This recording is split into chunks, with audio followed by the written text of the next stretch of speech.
Hello everyone, स्वागत है आप सबका। मेरा नाम है प्रवीण चक्रवर्ती और आज हम लोग डिस्कस करने वाले हैं जो आप देख पा रहे हैं होम स्क्रीन पे कि झारखंड शैक्षिक अनुसंधान एवं प्रशिक्षण परिषद रांची द्वारा यानी जैक के द्वारा जो क्वेश्चन पेपर यानी जो सेट पेपर अवेलेबल करवाया गया है फिजिक्स का, उसको मैं यहाँ पूरी डिस्कस करने वाला हूँ। इसके लिए आपको समय मिलेंगे 1.5 घंटे, 35 मार्क्स के हैं और ये क्लास 11th के लिए है। ठीक है, तो आई होप कि आपको ये वीडियो पसंद आएगा। मैं पूरा का पूरा कोशिश करूँगा कि आपको ये चीज़ें सारी क्लियर करते हुए बढ़ूँ। देखिए, पहला क्वेश्चन क्या कह रहा है कि द फिजिकल क्वांटिटीज़ आर, ठीक है, इसमें से आपको बताना है कौन कौन सा फिजिकल क्वांटिटी, डिग्री है, रेडियन है, स्टेडियन है। ओके, द सेकंड ऑप्शन है length, time, current, thermodynamics, temperature, amount of substance and luminous intensity. Third option है पाउंड, डॉलर, रुपए। अगला है किलो, पाउंड एंड गैलन्स। ठीक है, तो आपको पूछा है फिजिकल क्वांटिटीज़, तो टोटल होते हैं फिजिकल क्वांटिटीज़ 7। तो आप देख सकते हैं यहाँ फिजिकल क्वांटिटीज़ जो है, एक लेंथ के लिए एल होता है, मास के लिए M, time T, electric current के लिए एम्पियर, थर्मोडाइनमिक्स टेम्परेचर के लिए केल्विन, अमाउंट ऑफ सब्सटेंस के लिए मोल, ल्यूमिनस इंटेंसिटी के लिए क्या होता है, कैंडला। 1 2 3 4 5 6 6 7, ठीक है, 7 तरह को हम लोग फिजिकल क्वांटिटीज़ कहते हैं। ठीक है, जो कि फंडामेंटल फिजिकल क्वांटिटीज़ कहलाते हैं। इसके बाद जो कुछ भी डिराइव होके आएंगे उन्हें हम किस कैटेगरी में डालते हैं, उसे हम कहते हैं डिराइव। ठीक है, उसे हम क्या कहते हैं, डिराइव। इसके अलावा जैसे कि आप देख सकते हैं जो सॉलिड एंगल होता है उसका याद रखिएगा। सॉलिड एंगल के लिए क्या होता है, सॉलिड एंगल का ऐसा यूनिट के लिए क्या यूज़ करें, स्टेडन। ठीक है, वो क्या है, सब फंडामेंटल के कैटेगरीज में आ जाते हैं जिसको हम लोग डिराइव कर सकते हैं। ठीक है, तो बट आपसे पूछा गया था फिजिकल क्वांटिटीज़, तो इसके लिए राइट ऑप्शन हो जाएगा ऑप्शन नंबर बी। क्लियर है। अब बढ़ते हैं अगले क्वेश्चन की और। विच of the following pair has the same dimension, इसमें से कितने का सेम डायमेंशन होता है। तो सिंपल सा है, ज़्यादा दिमाग नहीं लगाना है, आपको पता होना चाहिए इम्पल्स और मोमेंटम इसका आंसर होने वाला है। क्योंकि इम्पल्स जो होता है जिसको हम लोग डेल पी यानी change in small instant of time में जो फोर्स और टाइम का जो प्रोडक्ट होता है स्मॉल इंटरवल ऑफ टाइम में, that is called impulse and impulse is equal to momentum, that is linear momentum. ठीक है, ओके, क्लियर है। तो आपको पूछा गया था यहाँ सेम। उसके बाद जैसे कि आप देख सकते हैं इसमें तो और ऐसा कोई ऑप्शन क्लियर से पूछा था सेम डायमेंशन, तो सिंपल सा है, आपके लिए बी आंसर होगा। ओके, अब अगला बढ़ते हैं क्वेश्चन नंबर 3 के है द ऐसा unit, the fundamental unit. Sir कौन कौन से फंडामेंटल यूनिट है, देखिए metre, kilogram, second, ampere, kelvin, mole और कैंडला। ओके, पहला metre, kilogram, second, coulomb. Coulomb तो होता नहीं है, कूलम के लिए एम्पियर होता है, तो ये ऑप्शन ऐसे ही हो गया गलत। ओके, मीटर, न्यूटन, न्यूटन भी नहीं होता, न्यूटन भी डिराइव्ड क्वांटिटी है। Metre, kilogram, second, ampere, kelvin, mole और लक्स, लक्स भी डिराइव्ड है। तो जो राइट ऑप्शन है, ऑप्शन नंबर क्या है, ए है। क्लियर है, ऑप्शन नंबर ए है, जिनको मैंने अभी तुरंत बताया कि फंडामेंटल क्वांटिटीज़ के फंडामेंटल यूनिट्स हैं। ठीक है, ज़्यादा दिमाग नहीं लगाना है। अगर आपको पूरा डिटेल जानना है तो जो दूसरा चैनल है न्यू वे एकेडमी, वहाँ पर डिटेल में पूरा का पूरा यूनिट्स एंड मेजरमेंट के बारे में पूरा डिस्कशन है। But examination point of view के बारे में आपके पास उतना समय नहीं है, इसलिए आप केवल आंसर देख सकते हैं। ओके, मैं केवल इंग्लिश में ही क्वेश्चन को डिस्कस कर रहा हूँ, बाकी आप हिंदी में आप समझ जा रहे होंगे। देखिए रिजोल्यूशन का मतलब क्या होता है, देखिए resolution is a measure of the bias of the instrument, measure of the systematic error, the small amount of input signal change that instrument can detect reliably और नन ऑफ दिस। ओके, तो resolution का मतलब होता है, ऐसे तो अगर optics के हिसाब से आप रिजोल्यूशन देखने जाते हैं तो रिजोल्यूशन का मतलब होता है किसी भी दो चीज़ों को सेपरेटली देखने की कैपेबिलिटी। ओके, ऑप्टिकल इंस्ट्रूमेंट का रिजोल्यूशन निकालते हैं, बट यहाँ पर ऐसा कुछ हम लोग करने वाले हैं नहीं। यहाँ पर सिंपल पूछा कि रिजोल्यूशन ऑफ द डेटा की बात की जाए तो क्या है, बाइस ऑफ द इंस्ट्रूमेंट, इंस्ट्रूमेंट कितना बाइस्ड है। ठीक है, मेजर ऑफ द एरर, तो एरर से बात नहीं किया जा रहा है।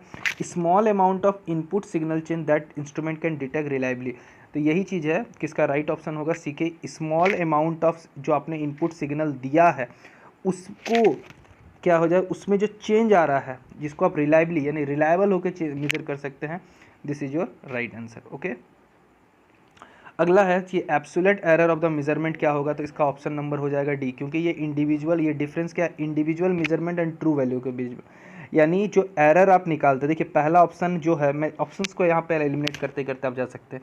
जैसे difference between the individual measurement and the true value of the quantity का क्यूब के बारे में, तो क्यूब से तो कोई रिलेशन नहीं होता है। सेकंड में स्क्वायर बोल दिया तो वहाँ पे ही वो क्रॉस हो गया। दूसरे बोले टू इंडिविजुअल, केवल दो ही के बीच में, नहीं, ये तो नहीं हो सकता।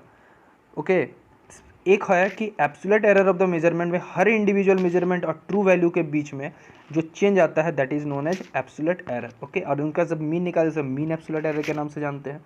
ओके, बढ़ते हैं अपने क्वेश्चन नंबर 5 की ओर, क्वेश्चन नंबर 6 की ओर, सॉरी। क्वेश्चन नंबर 6 क्या कह रहा है कि एक बॉय स्टार्ट फ्रॉम रेस्ट, एक बॉय स्टार्ट कर रहा है रेस्ट से from A to a point B at a distance of 1.5 kilometre, okay, and return to A. If he takes 1 hour to do, say average velocity, सीधा answer है 0। दिमाग लगाना है, सिंपल सा। आप मुझे बताइए, जब कोई बॉडी ए से बी गया और फिर से वो ए आ गया तो उसकी displacement 0। Average velocity is total displacement by total time, that the simple answer is 0, okay. अगले क्वेश्चन की ओर बढ़ते हैं। क्वेश्चन नंबर 7 क्या बोल रहा है, body start from rest and travel with a uniform acceleration on a straight line if its velocity making an angle making a displacement of 32 metre in 8 metre per second, its acceleration. कोई body है, simple सा है, जो data given है उसको सबसे पहले use करते हुए रेस्ट में, यानी इसकी यू की वैल्यू 0 दी हुई है, ओके, और यूनिफॉर्म एक्सेलरेशन के साथ मूव कर रहा है। इफ़ इट्स वेलोसिटी, ओके, अगर इसकी velocity making and displacement of 32 metre, यानी डिस्प्लेसमेंट कितना हो जा रहा है, 32 मीटर हो जा रहा है, कितना और कितना का वेलोसिटी अटेंड कर ले रहा है, 8 मीटर पर सेकेंड, तो आपसे पूछा है एक्सेलरेशन, ठीक है। तो देखिए सिंपल सा, मैं यहाँ पे ग्रीन इसी स्क्रीन पे बताऊँगा, तो आपको सिर्फ इसको नोट करना है, ओके। देखिए क्या कैसे करके, मैं थोड़ा सा चलिए इसको जूम करके आपके लिए स्पेस बना देता हूँ।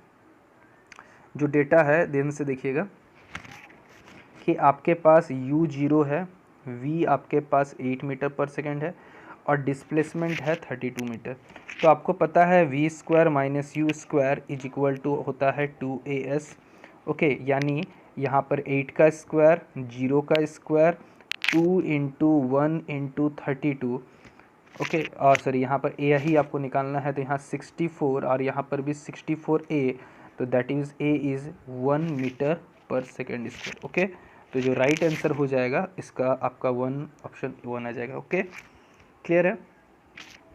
क्वेश्चन नंबर 8 क्या कह रहा है, which of the following is the unit of velocity, velocity का यूनिट क्या होता है, तो that is right answer is metre per second, okay. Question number 9 की ओर बढ़ते हैं। The body starts from rest and travel for t second with uniform acceleration 2 metre per second if the displacement made by it 16 metre, the time travel t is, okay. तो question क्या कह रहा है, ध्यान से समझिए। कोई बॉडी है, स्टार्ट कर रहा है रेस्ट से, तो रेस्ट से है उसकी इनिशियल वेलोसिटी क्या है, 0, और वो t सेकेंड के लिए ट्रैवल करता है with uniform acceleration 2 metre per second square, okay.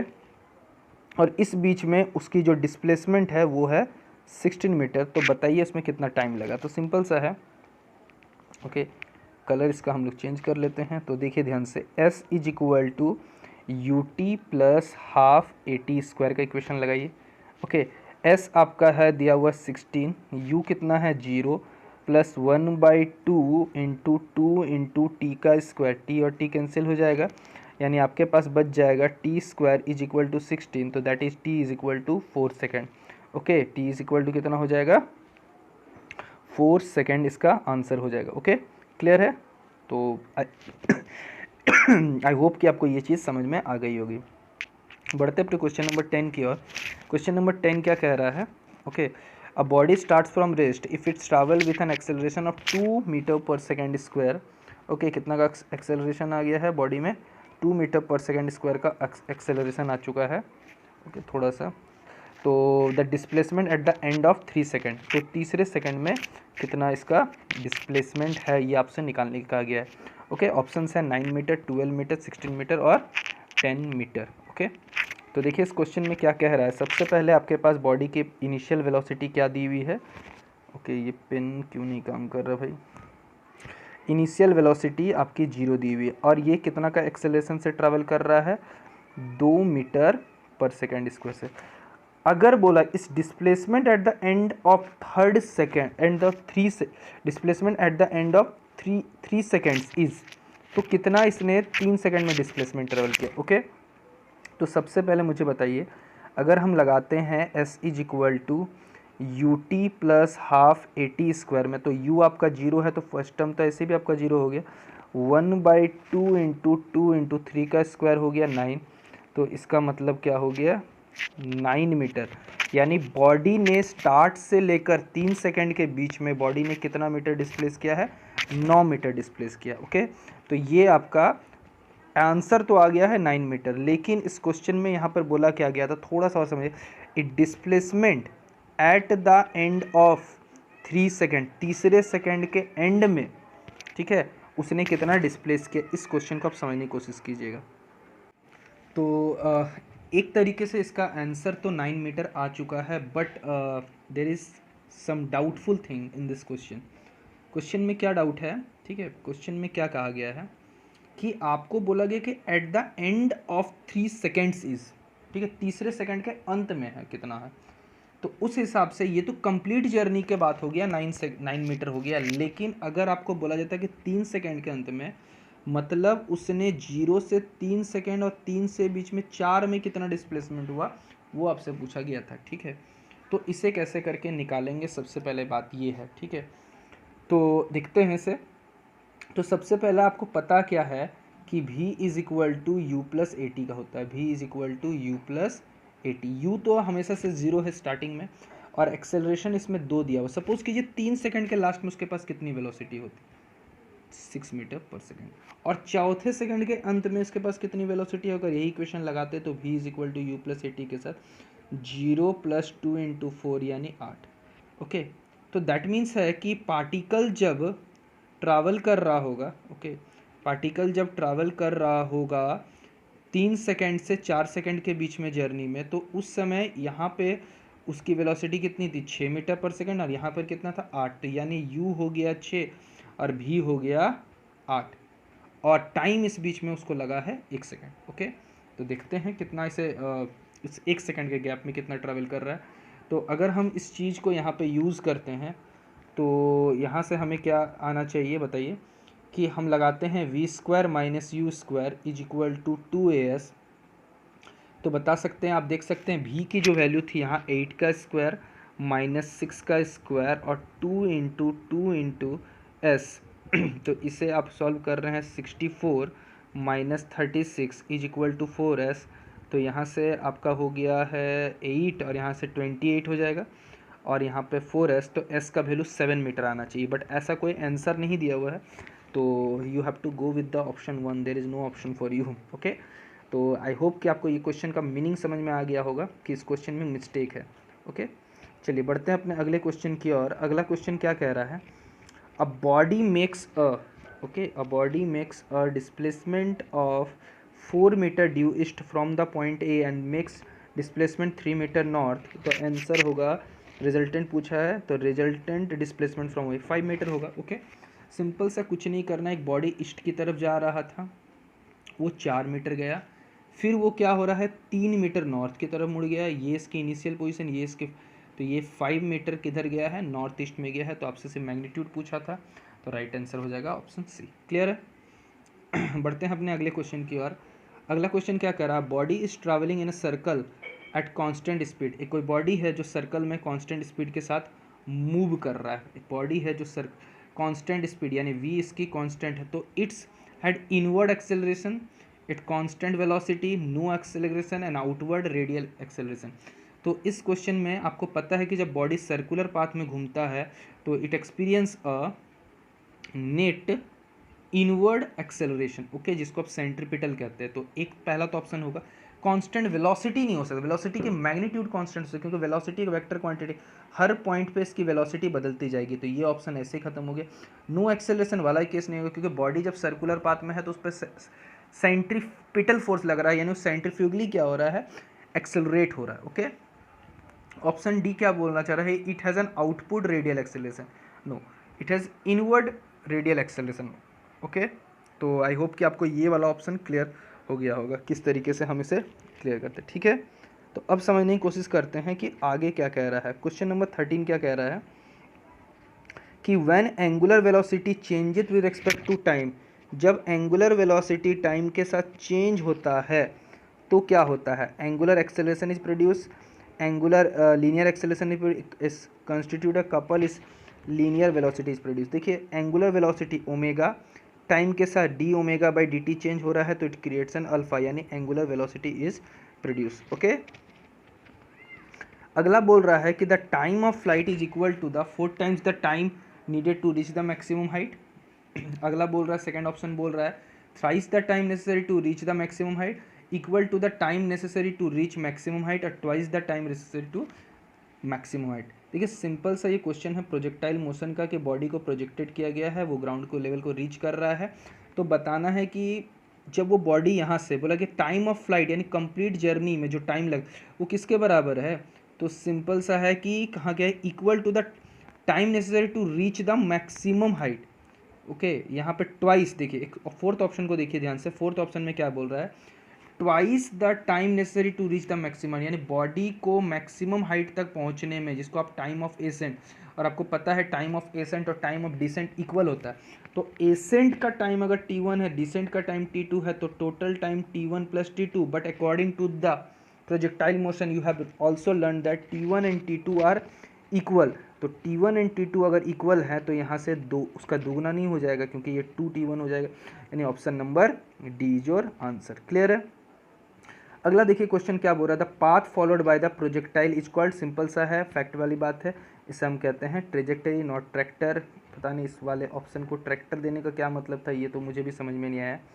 Okay अच्छा, अब अगला देखिए क्वेश्चन नंबर 16 क्या कह रहा है कि when a bus stop suddenly the passengers, okay the passengers fall in the bus falls forward, this is explained by Newton's first law, Newton's second law, Newton's third law, by the law of conservation of momentum। तो simple सा बात है, आप इसे class 9 की book में ही पढ़ते हैं कि ये न्यूटन्स फर्स्ट लॉ, क्योंकि जब आप बस में बैठे होते हैं तो क्या बोल रहा, बस सडनली स्टॉप, बस चल रही होगी, आप बस अचानक रुकी, आपका पैर भी रुक जाता है, लेकिन आपकी बॉडी आगे भी आगे की ओर मोशन करते रहना चाहती है, इससे कहते हैं इनर्शिया को बनाए रखने की tendency, that is explain by Newton's first law. ठीक है, अगले बढ़ते हैं क्वेश्चन की और। क्वेश्चन नंबर 17 क्या बोल रहा है, passenger sitting in the bus moving at a uniform speeds, okay moving at a uniform speed feels pushed backward whenever the bus accelerated forward, the type of force is gravitation force, okay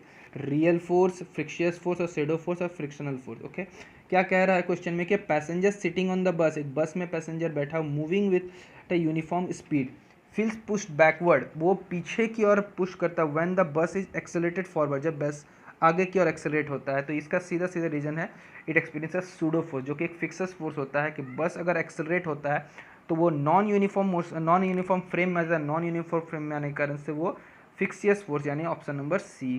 clear है, यही होता है pseudo force. क्या होता है, fake force होता है, जो होता तो नहीं है बट वो नॉन एक्सेलरेटिंग फ्रेम में बॉडी पे ऑपरेट होता है। ओके क्वेश्चन नंबर 18 क्या कह रहा है, body of mass 5 kg travelling with a uniform velocity of 2 metre per second, its momentum, one of the simple question that is simple है, momentum is equal to, आपको पता है मास इनटू वेलोसिटी होता है।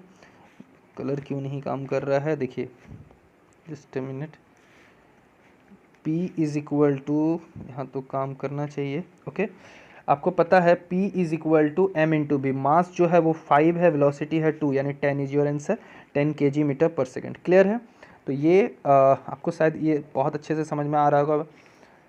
क्वेश्चन नंबर 19 की ओर बढ़ते हैं, the mass of the body which is equal to the ratio of the force acting on the body to the acceleration produce in the body, यानी आपसे क्या बोल रहा है कि जो मास होता है वो फोर्स और एक्सेलेरेशन का रेशियो होता है। आपने पढ़ा होगा F is equal to M in Newton second law. हालांकि ये स्टेटमेंट आप गलत बोल सकते हैं, मैं बार बार एक ही चीज़ मैं जब भी पढ़ाता हूँ तो मैं बोलता हूँ बच्चों को कभी कि F is equal to M is not the right definition of the Newton second law. आपको हमेशा क्या कहना है, F is equal to D P by D T, यानी rate of change of linear momentum. Okay तो उसी का एक रिजल्ट आता है F is equal to M A. खैर क्वेश्चन पे यहाँ फोकस करते हैं, mass is given by force by acceleration, तो फोर्स बाय एक्सेलरेशन जो है, ठीक है फोर्स बाय एक्सेलरेशन जो है तो वो क्या है, which is equal to the ratio of mass. क्या है मास, कैसा मास की बात की जा रही है, इंटरनल मास की बात की जा रही है। ये कौन सी मास है, इंटरनल मास, ना कि ग्रेविटेशन, ना कि इलेक्ट्रोमैग्नेटिक। ओके क्लियर है। क्वेश्चन नंबर 20 की बात कर रहे हैं, block of would is placed on the surface, the force is applied parallel to the surface to move the body, the friction force developed act normal to the upward surface, normal to the surface downward along the direction of applied force और opposite to the direction of applied force। यानी कह रहा है कि कोई body है वो block रखा हुआ है सरफेस पे, उस पर आपने एक फोर्स लगाया F आगे की और उस बॉडी पे फ्रिक्शन फोर्स लगेगा क्योंकि वो रिलेटिव मोशन को अपोज करना चाहता है, तो सीधा सीधा है बैकवर्ड डायरेक्शन, मतलब direction opposite to the motion of the body. Clear है। तो ये आपको क्वेश्चन नंबर 20 तक आई होप कि आपको सारे के सारे समझ में आ गए होंगे। कोई भी दिक्कत है कमेंट सेक्शन खुला हुआ है, आप कमेंट सेक्शन में कमेंट करके बता सकते हैं। क्वेश्चन नंबर 21 पे बढ़ते हैं। Out of the fundamental forces gravitation force, electromagnetic force, weak nuclear force, strong nuclear force, gravitation force कैसा है? तो याद रखिएगा ग्रेविटेशन फोर्स सबसे वीकेस्ट फोर्स होता है। तो इसमें जो सबसे लोवेस्ट फोर्स आएगा ग्रेविटेशन फोर्स, और सबसे स्ट्रॉन्गेस्ट फोर्स आ जाता है वो है आपका यहाँ पे देखिए strong nuclear force. Okay, rank 1 में जो रैंक 4 सॉरी यहाँ पे पूछा था ऑर्डर में, तो rank 4th in the strength wise में वो 4th में आता है, और स्ट्रेंथ वाइज में रैंक 1 पे आता है स्ट्रॉन्ग न्यूक्लियर फोर्स। ओके, उसके बाद अगर आप ऑर्डर में अरेंज करना चाहते हैं तो सबसे पहला स्ट्रॉन्गेस्ट मैं दूंगा न्यूक्लियर को, सेकंड वीक न्यूक्लियर को, थर्ड इलेक्ट्रोमैग्नेटिक को, चौथे ग्रेविटेशन को। ओके, ये ऑर्डर होता है। क्वेश्चन में क्या कह रहा है? क्वेश्चन नंबर 22 क्या कह रहा है? The frame of reference attested to the satellite is an inertial frame, absolute frame at with respect to the star, non inertial gravitation. तो सीधा इसका आंसर है नॉन इनर्शियल।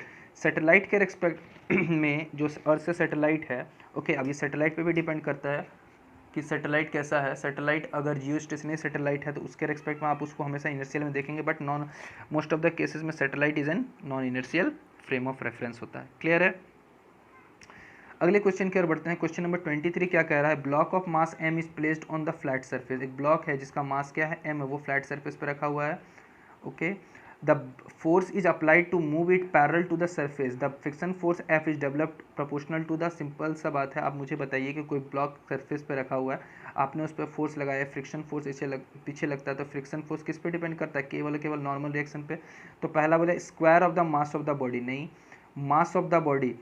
अच्छा, ये देखिए reciprocal of the mass of the body और reciprocal of the इस body. तो देखिए थोड़ा सा मैं इसको जूम करके क्लियर करके समझा देता हूँ आपको, ज़्यादा बेटर समझ में। सपोज कीजिए कि कोई बॉडी है, उसको सरफेस पे रखा हुआ। एक चीज़ बताइए, इसका वेट लगेगा डाउनवर्ड, उस पर एक नॉर्मल रिएक्शन का मिलेगा। आपने एक फोर्स लगाया एफ इज, तो फ्रिक्शन फोर्स पीछे की ओर लगता है।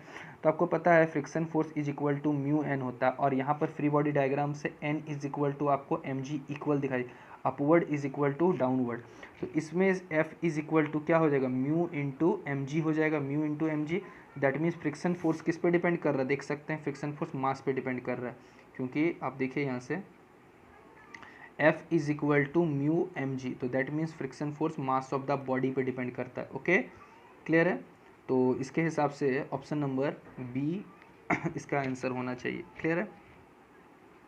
अगला क्वेश्चन क्या बोल रहा है? Machine gun fires bullet of 40 gram with a velocity of 200 metre per second, the man holding it can exert a maximum force of 1444 newton. ठीक है, how many bullet can be fire per second at the most? Okay, simple सा question है। आपको क्या बोला कि एक body है जिसके बुलेट है जिसकी मास कितनी ग्राम दी हुई है? 40 ग्राम दी हुई। कितना ग्राम दिया हुआ? 40 ग्राम। 40 ग्राम को आप किलो में ला सकते हैं। वेलोसिटी है 1200 मीटर पर सेकेंड, और वो गन जब छूट रहा है तो उस पर वो 149 न्यूटन का 144 न्यूटन का फोर्स लगा रहा है। तो आप मुझे बताइए कि कितने बुलेट छूट गए पर सेकंड के हिसाब से। तो सिंपल सा है, आपको करना क्या है यहाँ पे, सिंपल सा एक चीज़ बताइए, आपको सीधा नंबर ऑफ बुलेट निकालना है। मैं इतना बताता हूँ, फोर्स है टोटल बाई एक का बुलेट, यानी एक का momentum F by M B. Force कितना है? इतना। और मास कितना है? 40 ग्राम। तो 40 बाई ग्राम के लिए होता है 1000 से डिवाइड। ओके, जी का वैल्यू सॉरी जी का है वेलोसिटी का वैल्यू है 1200। कितना है? 1200। तो आप देख सकते हैं यहाँ 0 0 कैंसिल आउट हो गया, ये और ये कैंसिल आउट हो गया। ओके, और अच्छा यहाँ से आप देख सकते हैं 12 को 12 बार में कट जाता है, ये इतना बार में कट गया, तो राइट आंसर ऑप्शन 3 बन जाता है। क्लियर है? One of the simplest answer. तो ध्यान से अगर आप वीडियोज़ को देखते हैं तो आपको क्लैरिटी जरूर आएगी। ओके, क्वेश्चन नंबर 25 क्या कह रहा है? Body of mass 10 kg is travelling with a uniform speed 5 metre per second. Okay, its kinetic energy. कोई बॉडी है, सिंपल है, मास है और उसकी स्पीड कितनी है? 5 मीटर। काइनेटिक एनर्जी का फॉर्मूला होता है, आप जानते हैं, हाफ एम बी स्क्वायर। तो हाफ मास कितना है आपका? 10 है, वेलोसिटी कितना है? 5 का स्क्वायर 25। तो इसको इससे काट दिया तो आप देख सकते हैं 125 जूल। ओके, सिंपल सा 125 जूल, यानी ऑप्शन नंबर बी। क्लियर है? अब बढ़ते हैं अपने क्वेश्चन नंबर 26 की ओर। The quantity of work okay of 1000 joule is done on 2 second power. तो सिंपल सा है, पावर इज इक्वल टू होता है वर्क बाय टाइम, और आपके पास टोटल जो वर्क है वो है 1000 जूल, और टाइम आपको 2 सेकेंड लगा है, यानी आपका 500 वाट। ओके, 500 वाट, जिसको आप एग्जाम में 0.5 किलोवाट भी लिख सकते हैं, ओके, बट यहाँ पर ऐसा कुछ कहा नहीं गया है। क्वेश्चन नंबर 27 की ओर बढ़ते हैं। Body of mass 10 kg moving at a height of 2 metre with uniform speed of 2 metre per second, the total energy है। कोई बॉडी है वो 10 kg का है, उसे moving up to a height of, उसको 2 मीटर के हाइट पर रखा गया है at a uniform speed with uniform speed of 2 metre per second, तो इसकी टोटल एनर्जी कितनी होनी चाहिए, कितनी होनी चाहिए। तो देखिए ध्यान से यहाँ से ऐसा, तो टोटल एनर्जी क्या हो सकता है कि जो बॉडी है किसी, देखिए क्वेश्चन में थोड़ा सा और क्लैरिटी ला सकती थी। जो सैम्पल पेपर जो बनाने वाले हैं उसको मैं एक कुछ बात कहना चाहूँगा कि थोड़ी सी क्वेश्चन को और क्लैरिफाई करना चाहिए था। हालांकि क्वेश्चंस बहुत आसान है, क्वेश्चन इससे आसान नहीं हो सकते थे, लेकिन थोड़ा सा और क्लैरिफाई करना है। A body of mass 10 kg moving at a height of 2 metre with uniform speed 2 metre per second, तो इसकी टोटल एनर्जी, तो देखिए यहाँ पर टोटल एनर्जी क्या होता है, सिंपल है। अगर हम बात करते हैं kinetic energy plus potential energy mgh, तो काइनेटिक एनर्जी की जब बात करते हैं हाफ, मास कितना है आपके पास, मास कितना है 10 और वेलोसिटी कितना है आपका 2 का स्क्वायर 4, ओके। तो इसको जब हम इससे कट कर रहे हैं तो यहाँ से एक साइड से काइनेटिक एनर्जी तो 20 जूल आ जा रहा है, और पोटेंशियल एनर्जी हम जब हम निकालेंगे mgh, मास आपका कितना है 10, जी का वैल्यू 9.8 और हाइट कितना है 2 मीटर, तो यहाँ से हम लोग काट देते हैं तो 9 2 16, 18 और 1 हो जाता है 19, ओके। तो यहाँ से 19 और यहाँ से आपका 20, तो that means 216 joule is your answer, क्योंकि यहाँ टोटल एनर्जी काइनेटिक और पोटेंशियल दोनों को मिला के आ जा रहा है। क्लियर है। क्वेश्चन नंबर 28 के बढ़ते हैं। 2 masses of 1 kg and 4 kg are moving with equal kinetic energy, the ratio of their magnitude of their linear momentum, okay. दो बॉडी है जिनके मासेस 1 kg और 4 kg है, तो उनके मैग्नीट्यूड लीनियर मोमेंटम है, तो लीनियर मोमेंटम और काइनेटिक एनर्जी में रिलेशन होता है P is equal to 2m K, okay, P is equal to √2m K. तो अगर हम बात करते हैं दो बॉडी यानी P2/pm की बात करते हैं, काइनेटिक एनर्जी सेम है, तो इसका मतलब वो मासेस पे डिपेंड करता है, m2/m1, ओके, m2/m1। हालांकि आपको ऐसे निकालना बोला गया था P1/P2, तो यहाँ पे m1/m2, तो 1/4, okay, 1/4 that is 1/2 is your answer, यानी option number B is your answer.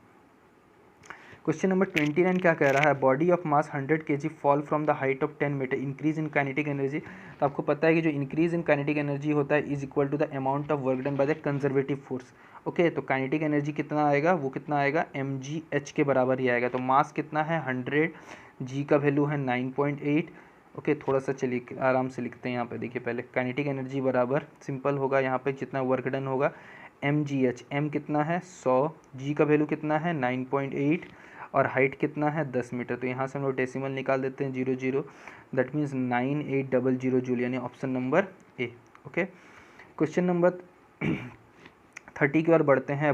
Block of moment of inertia है, एक बॉडी है जिसका moment of inertia 3 kg metre per second square है, okay, with an angular velocity 2 radian per second, has the same kinetic energy as the mass of 12 kg moving with the velocity of इतना, okay.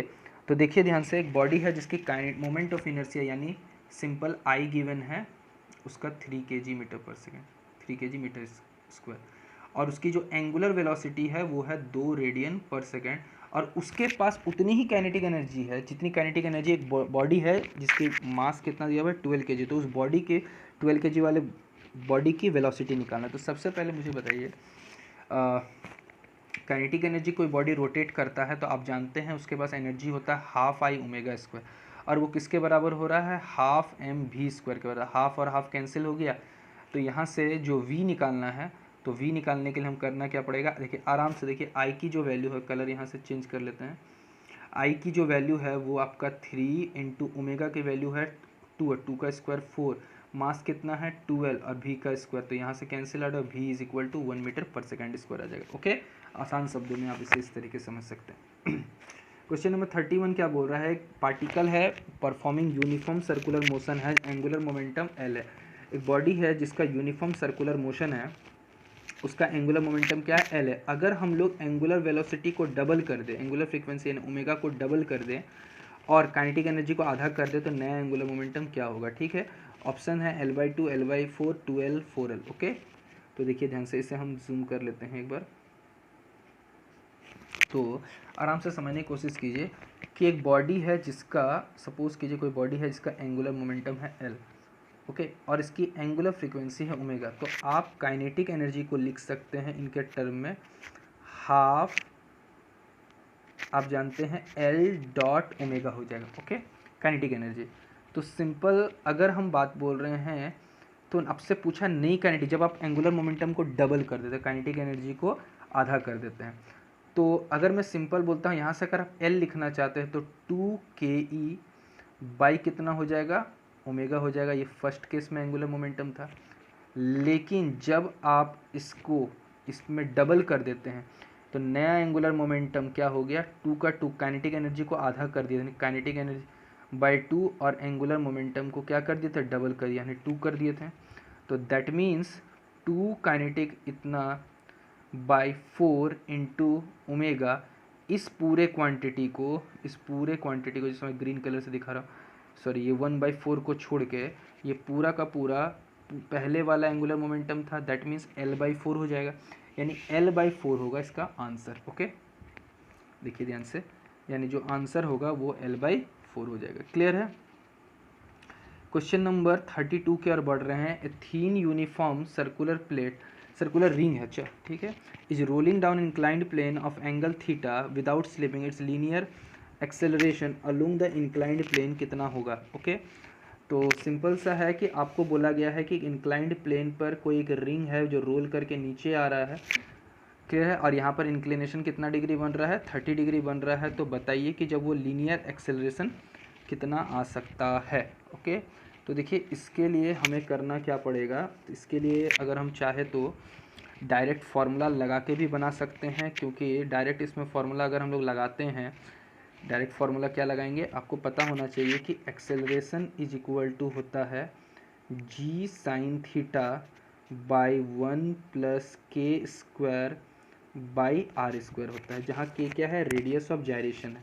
तो अगर आप ring की बात करते हैं, uniform ring की, तो रिंग का रेडियस ऑफ जायरेशन क्या होता है, खुद वो क्या होता है, रिंग के लिए केस में क्या होता है, आर स्क्वायर होता है। अगर यही वाला कोई सॉलिड डिस्क होता है वो आर स्क्वायर बाई 2 हो जाता है।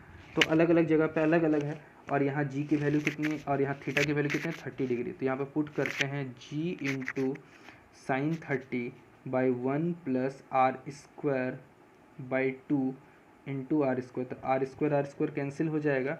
आप जानते हैं साइन 30 जो होता है वो आपका होता है हाफ, तो बेसिकली आपका आ जाएगा g/2 और नीचे आपका 3/2, तो 2 और 2 कैंसिल आएगा, दैट मीन्स g/3, यानी option number B. Okay, question number 33 की ओर बढ़ते हैं। The moment of inertia depend upon the distribution of particle mass position of the axis.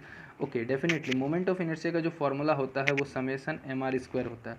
तो ये डिस्ट्रीब्यूशन ऑफ मास किस तरह से डिस्ट्रीब्यूशन, मास का radius of gyration individual particle के पोजीशन पे डिपेंड करता है।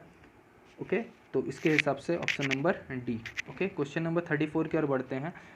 If a body is rotating along about an axis passing through the center of mass, that is angular momentum is directed along the axis. ओके, अगर कोई body axis के about घूम रहा है, passing to the centre of mass, तो उसका जो एंगुलर मोमेंटम होता है वो खुद भी एक्सिस के तरफ होता है, यानी along the axis of rotation. Clear है।